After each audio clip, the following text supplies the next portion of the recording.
नमस्कार। आज हम अशोक के शिलालेखों के बारे में समझते हैं। तो आइए यहाँ पर जानते हैं कि उसके शिलालेखों में हुआ क्या क्या था। तो आइए देखते हैं। शिलालेख का प्रचलन अशोक ने सबसे पहले किया था। पहले वो व्यक्ति थे जिसने शिलालेखों का प्रचलन किया था। मास्की शिलालेख में बुद्ध के शाक्य कहा है। खोजकर्ता कौन थे इसके? 1915 ईस्वी में विडेन ने इसकी खोज की थी। किसने? विडेन ने इसकी खोज की थी। अशोक और रुमेनदेही स्तंभ लेख नेपाल में है, लुम्बिनी में पड़ता है, जहाँ महात्मा बुद्ध का जन्म हुआ था। वहीं पर यह शिलालेख यानी जो महात्मा बुद्ध थे उनके जन्म के बारे में उसमें लिखा गया है। लोरिया नंदनगढ़ अभिलेख बिहार में स्थित है।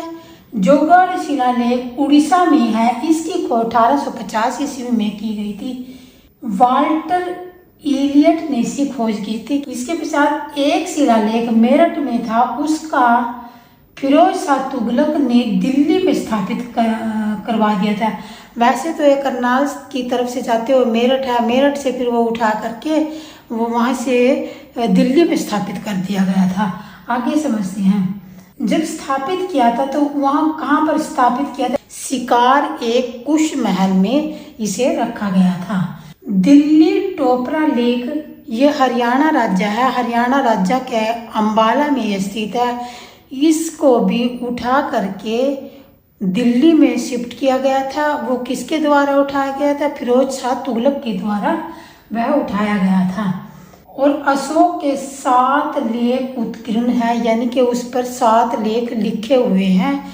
जो ये टोपरा अंबाला वाला शिलालेख है। लोरिया अरेराज अभिलेख चंपारण जिला बिहार में स्थित है। उस पर भी अशोक के बारे में, चंद्रगुप्त मौर्य के बारे में, इनके शासकों के बारे में कुछ न कुछ उत्कीर्ण का मतलब होता है लिखा हुआ है।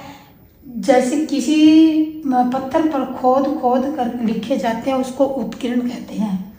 एक अभिलेख रामपुरवा बिहार में है। प्रयागप्रस्थी कौशाम्बी में आकर, प्रयागप्रस्थी कहाँ पर है? ये उत्तर प्रदेश में पड़ता है। और कौशाम्बी में अकबर ने इसे इलाहाबाद में रखवाया था।